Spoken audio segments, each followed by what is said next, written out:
Dedicated to Eastern and Southern Kentucky, this is WYMT Mountain News Weekend Edition.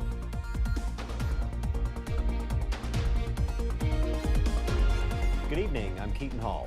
Magoffin County Special Olympics will be sending 4 athletes to the state competition this summer. Thanks to the generosity of one Magoffin County teenager, these kids get to compete free of charge. WYMT's Alyssa Williams has the story. For Magoffin County Special Olympics, fundraising is crucial to ensure every athlete can compete free of charge. You know, it's so expensive to raise a special needs child, and we've got our Special Olympics down to where it doesn't cost the parents nothing, and that's why we always will have it. And this year, instead of hosting a fundraising event to pay for their athletes' bid to the state competition this summer, another Magoffin County local stepped in to help.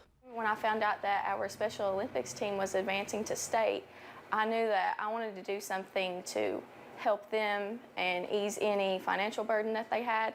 As part of her Rogers Scholar Community Service Project, 17-year-old Bella Dunn partnered with her grandmother's business to sell hot dogs and ice cream on Thursday.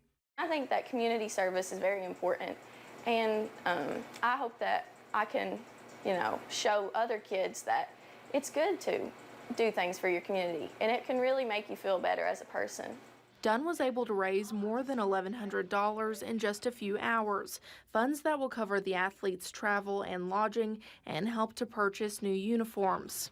A lot of the times, kids at a high school age aren't very worried about how they can contribute to their community or how they can help. And when Bella offered to do this for us, it was such a blessing because we hope that people in our community and different communities can look at her and get ideas from her and maybe do similar things.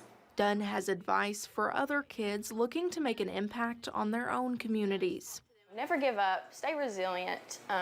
If you want to do something to impact your community, you just need to contact people and never back down. You just have to keep on raising awareness for whatever cause you support, and it will really benefit you in the long run, and especially your community.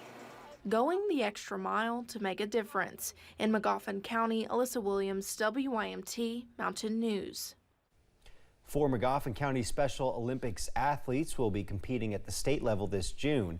Dunn adds that she hopes that she can continue giving back to the Magoffin County Special Olympics group in the future.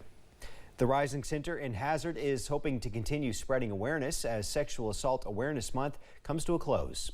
The organization is one of 13 rape crisis centers in the state, covering the Kentucky River region. Crisis counselor Danny Cottle says through events like the Survivor documentary showing they had in Hazard, they hope people will stay alert.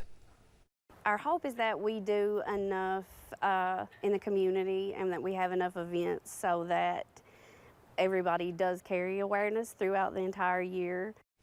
The Rising Center is a part of the Kentucky Association of Sexual Assault Programs, which helped produce a documentary detailing survivors' stories. The Kentucky Derby Festival's oldest event, the Pegasus Parade, kicked off today. This year's theme is celebrating Derby traditions. Since the 1980s, Peggy, a giant inflatable Pegasus balloon, led the parade. Now she's been retired and has been replaced with a new Pegasus balloon. This one doesn't have a name yet, though. You can show appreciation to your mom on Mother's Day with a gift that won't cost a penny thanks to this national retailer. As a thank you to all the mothers in our lives, Lowe's is having its annual Mother's Day flower giveaway. The sign up for the giveaway began at midnight last night, but you can still register at their website to claim a free 1-pint flower. The offer ends on May 12th or while supplies last.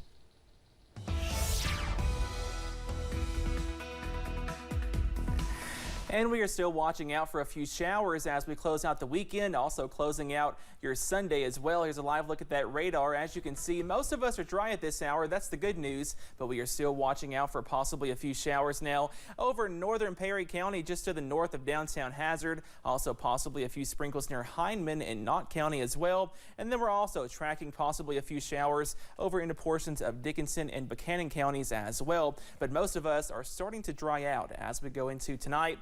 But rain chances will continue into early next week, all thanks to this low pressure system over northern Michigan. As you can see, that moisture continues to wrap around that low pressure system, and that will continue to move into the region as we go into Monday and also into your Tuesday as well. Current temperatures are chilly, middle to lower 40s, 45 in Jackson, 44 in London, 47 in Manchester, already down to the 30s right now in Whitley County, also over in Wise as well. Most of us falling into the lower 40s as you wake up on Monday. Also watching out for possibly a few showers tonight and more showers into your Monday. All those details coming up in just a little bit. Keaton. Thank you, Cameron. Parts of Yosemite National Park reopened today with limited service. The park closed last Friday because of flooding concerns.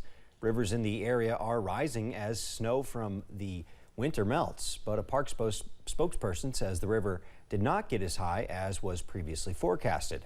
That allowed Yosemite to partially reopen today. The park is expected to fully reopen tomorrow.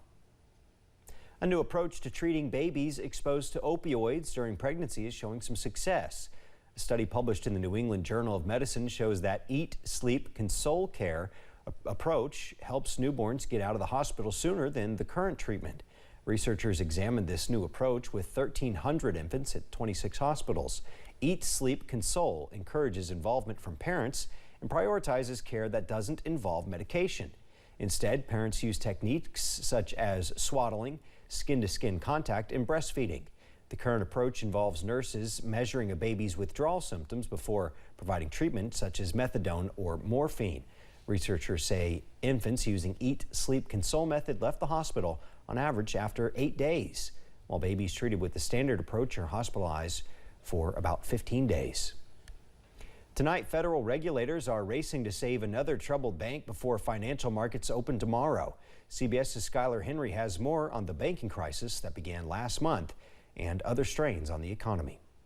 Federal regulators are hoping to restore confidence in the U.S. banking sector after more than a month of financial turmoil at the San Francisco-based First Republic Bank. It followed the collapse of Silicon Valley Bank in March and a Federal Reserve review of why it happened. This is a huge finding. I mean, this is a bit of a seismic moment. We have found out this week in the Fed's own report that these banks are not well regulated. The Fed is also tracking new signs of inflation, including stubbornly high prices on food and energy. The board meets Wednesday, expected to hike interest rates again to tamp down rising prices. And tomorrow, a big change for prospective home buyers who need a government-backed mortgage. There's a new fee structure that could potentially lower closing costs for borrowers with lower credit scores, but hike them for people with stronger scores. On Capitol Hill, lawmakers are still debating the debt ceiling. The Republican-led House passed a bill that would raise the government spending limit by $1.5 trillion. It's not expected to pass in the Democrat-controlled Senate, but Republicans hope it'll pressure President Biden to negotiate with them. It's been over 2 months since President Biden has sat down with Speaker McCarthy to have negotiations. President Biden is clearly trying to run out the clock and create a debt crisis. The president's saying he's not going to be hostage in having veterans cuts on health care, in having cuts on K through 12 education. He's saying we can discuss that, we can negotiate, but first pay your bills. Economists say the government could run out of money by July. Skylar Henry, CBS News, the White House. Coming up at 11, we've got the latest on the evacuation of 1,000 Americans from the war-torn country of Sudan. And the weather stays gloomy, chilly, and breezy as we kick off the new month on Monday. Your full first alert forecast coming up next.